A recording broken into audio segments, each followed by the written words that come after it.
बता दूं, जो ये प्रैक्टिस सेट मैं आपको हल करा रहा हूँ ये पीईटी 2022 के आपके परीक्षा तिथि 2016-10-2022 के फर्स्ट शिफ्ट का है। ठीक है, तो ये फर्स्ट शिफ्ट का आपको ये ध्यान देना है और उसको मैं आपको सॉल्व करा रहा हूँ, सारे क्वेश्चन को बता रहा हूँ।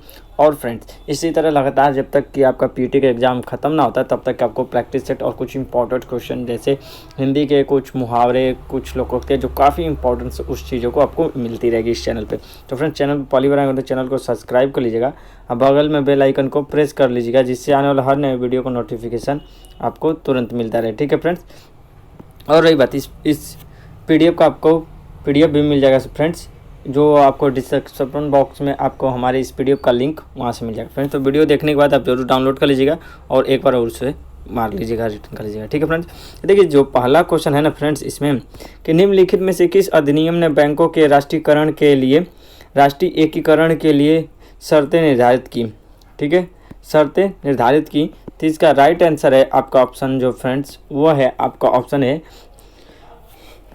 बैंकिंग कंपनियां उपकरणों का अधिक्रमण और हस्तांतरण अधिनियम 1970 के तहत आपको 1970 के तहत एक राष्ट्रीय एकीकरण किया गया था। ठीक है फ्रेंड्स, दूसरा क्वेश्चन है जैसा कि 1991 में नई आर्थिक नीति NIP, ठीक है, NIP के तहत उदारीकरण और निजीकरण की पहल का प्राथमिक परिणाम निम्नलिखित में से कौन सा था। प्राथमिक परिणाम निम्नलिखित में से कौन सा था।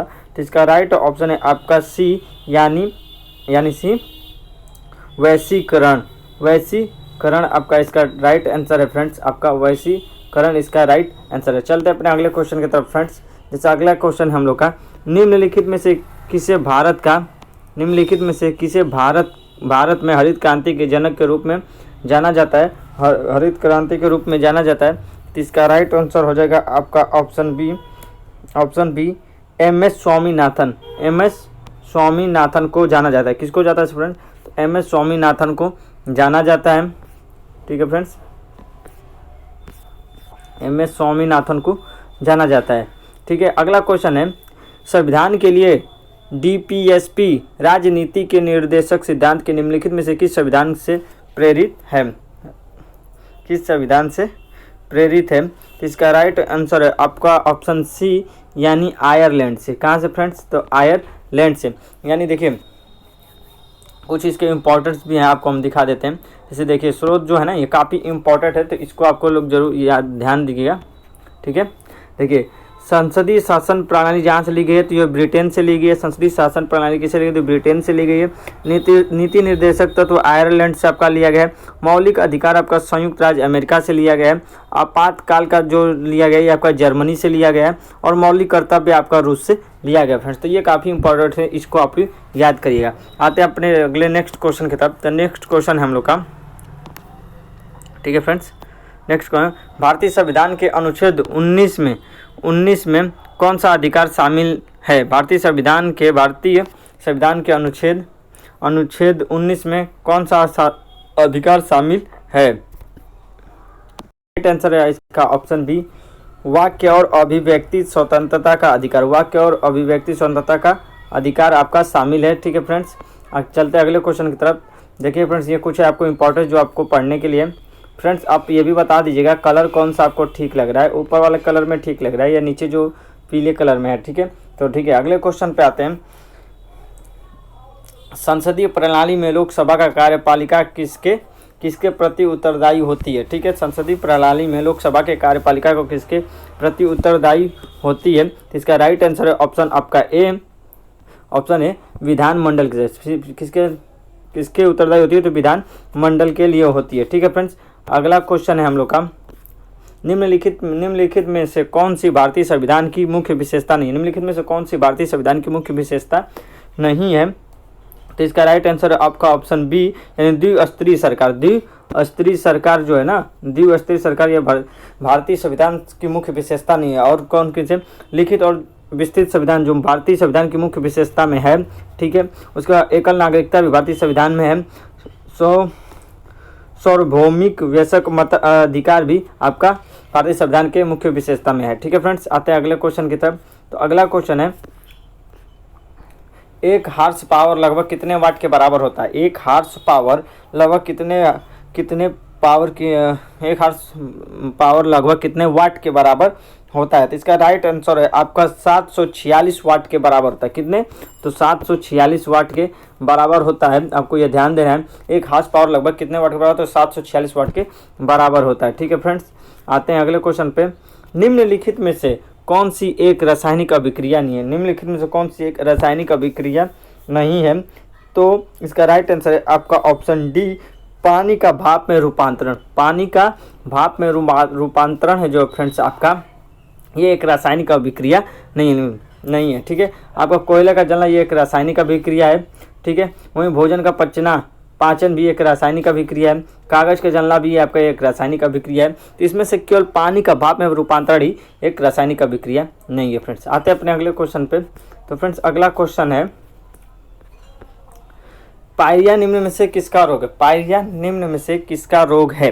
पायरिया निम्न में से किसका रोग है? तो ये देखो, ये है ना आपका ऑप्शन बी, यानी मसूड़ों। मसूड़ों में पायरिया रोग पाया जाता है। किस में पाया जाता है?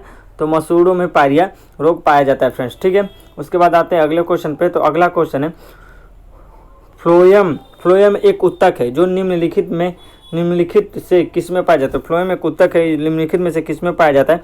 तो देखिए, फ्लोएम जो होता है ना आपको फ्रेंड्स, आपको पौधों में पाया जाता है। कहाँ पाया जाता है? पौधों में पाया जाता है। इसका राइट ऑप्शन हो जाएगा आपका ऑप्शन ए। ठीक है, यानी पौधों में पाया जाता है। जैसे कि आप यहाँ देख भी सकते हैं, फ्लोएम एक पादक उत्तक है। ये जाइलम की भांति पौधों की जड़, तना तथा पत्ती में पाया जाता है। ये पत्तियों तैयार भोज्य पदार्थ को पौधों के विविध भागों तक पहुंचाता है। यानी इसका कार्य क्या? देखिए, एक क्वेश्चन और बन सकता है कि फ्लोएम का क्या कार्य क्या होता है? तो ये फ्लोएम का कार्य होता है विभिन्न भागों तक पहुंचाता है। यानी कहाँ से? ये पत्तियों को तैयार भोजन पदार्थ को पौधों के विभिन्न भागों तक, पत्तियों से तैयार भोजन को विभिन्न भागों में ये पहुंचाता है। इसके कार्य भोजन को पहुंचाना होता है। जबकि जाइलम का मुख्य कार्य जल को तने द्वारा जड़ से पत्ती पहुंचाना है। ठीक है, जड़ का कार्य है कि जड़ से पानी को पत्तों तक पहुंचाना है, और इसका कार्य है कि पत्तों से भोजन बनकर सारे जगहों पे पहुंचाना है। ठीक है फ्रेंड्स, तो काफ़ी इंपॉर्टेंट क्वेश्चन था। अगला क्वेश्चन है, भारत की पंचायती राज व्यवस्था कितने स्तर की? भारत की पंचायती राज कितने स्तर की है? तो इसका ऑप्शन राइट आंसर आपका ऑप्शन बी, यानी 3 स्तरीय। कितनी स्तरीय है? तो 3 स्तरीय है फ्रेंड्स। आपको दिख नहीं रहा होगा तो जान जाइए, भारत की पंचायती राज व्यवस्था कितने स्तरीय होती है? तो 3 स्तरीय होती है। अगला क्वेश्चन है हम लोग का, निम्नलिखित में से कौन सा भित्र सबसे बड़ा है? फ्रेंड्स देखिए, इसका राइट आंसर आपका हो जाएगा 7/8। जैसा कि इस पर हम आपको बता नहीं पाएंगे, एक वीडियो लेके आएंगे जो हम आपको बाद में उस पर मैथ का सारा प्रैक्टिस सेट करा देंगे। आते हैं अभी अपने अगले क्वेश्चन की तरफ, जनरल नॉलेज पे। ठीक है फ्रेंड्स, तो फ्रेंड्स अगला क्वेश्चन है, निम्नलिखित में से कौन सा एसिड कार बैटरी में प्रयोग किया जाता है? निम्नलिखित में से कौन सा एसिड कार बैटरी में प्रयोग किया जाता है? तो देखिए, इसमें से राइट आंसर आपका हो जाएगा ऑप्शन डी, यानी सल्फ्यूरिक एसिड जो होता है वो कार के बैटरी में प्रयोग किया जाता है। सल्फ्यूरिक एसिड कार के बैटरी में प्रयोग किया जाता है। कौन सा एसिड? तो सल्फ्यूरिक एसिड कार में प्रयोग किया जाता है। कार की बैटरी में प्रयुक्त होने वाला अम्ल सल्फ्यूरिक अम्ल है। इसका रासायनिक सूत्र क्या होता है? तो H2SO4 है। इसके अतिरिक्त HCl का प्रयोग क्लीनर के रूप में भी, एसिटिक एसिड का प्रयोग सिरका बनाने में तथा नाइट्रिक एसिड का प्रयोग बढ़ईगिरी तथा रॉकेट नोदन आदि में होता है। ठीक है फ्रेंड्स, अगले क्वेश्चन पे, श्वेत और स्वेद का अर्थ है, दोनों में डिफरेंस बताने कि दोनों का अर्थ क्या है, आपको यहाँ पे ऑप्शन में से चूज करना है। ठीक है, तो फ्रेंड्स इसका राइट आंसर हो जाएगा आपका श्वेत और स्वेद का अर्थ क्या है? तो इसका राइट आंसर हो जाएगा आपका ऑप्शन सी, सफ़ेद और पसीना। सफ़ेद और पसीना हो जाएगा, यानी श्वेत का मतलब होता है सफ़ेद, स्वेद का मतलब होता है पसीना। ठीक है, तो फ्रेंड्स ये हिंदी का क्वेश्चन है। अभी हम लोग का हिंदी का क्वेश्चन आ चुका है। चलिए अगले क्वेश्चन की तरफ बढ़ते हैं अपने। काख में मिलना, खाक में मिलना, खाक में मिलना मुहावरे का अर्थ है। तो खाक में मिलने के मुहावरे का अर्थ है सब कुछ नष्ट हो जाना, यानी खाक में मिल गया तो सब कुछ नष्ट हो गया। ठीक है, तो खाक में मिलने का मुहावरे का अर्थ हो जाता है सब कुछ नष्ट हो जाना। ठीक है, उसी तरह अपने अगले क्वेश्चन की तरफ बढ़ते हैं हम। अनिल का परवाची शब्द है। अनिल का परवाची अनिल का पर्ववाची शब्द है, तो अनिल का पर्ववाची शब्द होता है फ्रेंड्स आपका पवन। पवन मीन्स हवा, या ठीक है। तो अनिल का पर्ववाची शब्द है आपका पवन, जैसे यहाँ पे देखते हैं अनिल का पर्ववाची शब्द पवन है। अनिल के अन्य पर्ववाची शब्द समीर, समीर आपका अन्य इसके अनिल के अन्य पर्ववाची शब्द आपके कौन कौन से हैं, तो समीर है, समीर है, वात है, पवमान है, समीरण है, प्रवात है। ये अनिल के पर्ववाची शब्द है। अनल के देखिए, अनल के पर्ववाची शब्द अग्नि, पावक, हुतासन, कृषाणु, वैश्वानर, दहन, धूमकेतु आदि होते हैं। ठीक है फ्रेंड्स। उसके बाद अगले क्वेश्चन पे आते हैं। तो गुप्त का विलोम शब्द है, गुप्त का विलोम शब्द है, गुप्त का यानी छिप जाना, यानी गुप्त का छिप जाना। तो विलोम शब्द क्या हो जाएगा फ्रेंड्स, प्रकट हो जाना। तो प्रकट हो जाना इसका राइट आंसर हो जाएगा। गुप्त का विलोम शब्द प्रकट हो जाना।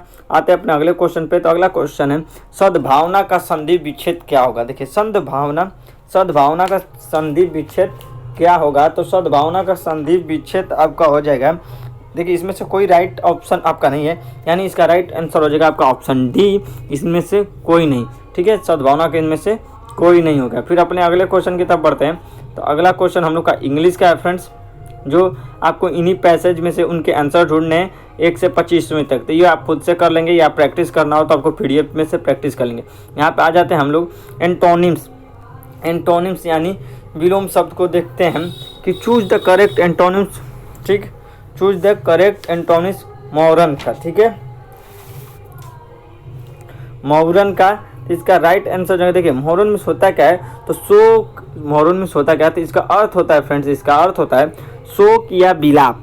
ठीक है, शोक या विलाप, शोक या विलाप। तो अब शोक या विलाप का हिंदी में आपको पता ही होगा क्या होता है विलोम शब्द। तो इसका प्रसन्न या हर्ष, जो भी कर सकते प्रसन्न तो हर्ष हो जाएगा। तो इसको देखिए, इसका राइट आंसर कौन सा हो जाएगा, इसका राइट आंसर आपका हो जाएगा जॉय, जॉय। ठीक है, जॉय।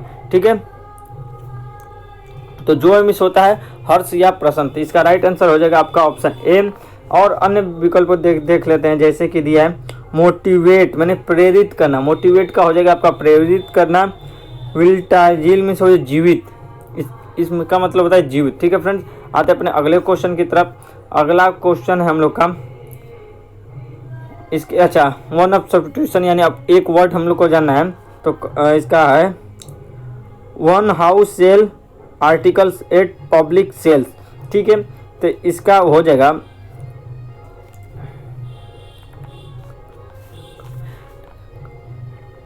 जो है नीलाम करने वाला, नीलाम करने वाला का तो एक शब्द में क्या हो जाता है, उपयुक्त शब्द इसके लिए क्या है, ऑक्यूटिनोरियर। ठीक है फ्रेंड्स। ठीक है, अगले क्वेश्चन की तरफ चलते हैं। तो अगला क्वेश्चन हम लोग का है चूज द सिनोनिम्स। सिनोनिम्स अब करना है हम लोग का। तो सिनोनिम्स में क्या है, एक्साइल। तो एक्साइल में होता है देश निकासा, देश निकाला या देश निकासा जो आप कह लें। तो देश निकाला इसका अर्थ होता है, देश निकाला अर्थ होता है। तो ठीक है फ्रेंड्स, और इसका फिर होता है बंसीमेंट मीन्स भी सेम होता है, बंसीमेंट मीन्स निर्वासन या देश निकाला सेम होता है, जिसका राइट आंसर आपका हो जाएगा ऑप्शन ए। ठीक है फ्रेंड्स, आते हैं अपने अगले क्वेश्चन की तरफ। तो अगला क्वेश्चन हम लोग का है दोनों कथनों में को पढ़े तय करें कि निम्नलिखित में से कौन सा उत्तर विकल्प इन दोनों कथनों में के वर्ग के संबंध को ढंग से प्रदर्शित करता है। ठीक है फ्रेंड्स। ठीक है, पुलिस प्राधिकरण ने हाल ही में शहर में सुबह के समय चौकसी बढ़ा दी। दूसरा में छोटे मोटे अपराधों की घटनाओं में काफ़ी कमी आई है।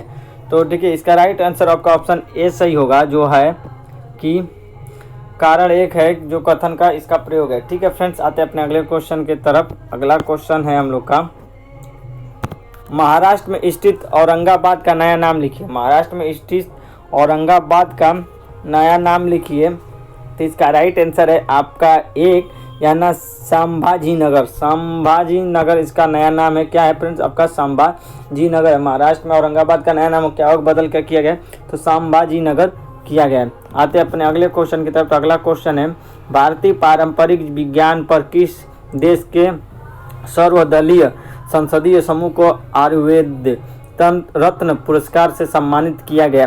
रत्न से पुरस्कार से सम्मानित किया गया? तो इसका राइट आंसर है ए ऑप्शन आपका यूके। किससे सम्मानित किया गया? तो यूके से सम्मानित किया गया है। ठीक है फ्रेंड्स, अगला क्वेश्चन है टाटा पावर सोलर ने किस राज्य में भारत की सबसे बड़ी फ्लोटिंग तैरती हुई ऊर्जा परियोजना शुरू की है? तो इसका राइट ऑप्शन आपका ऑप्शन सी केरला।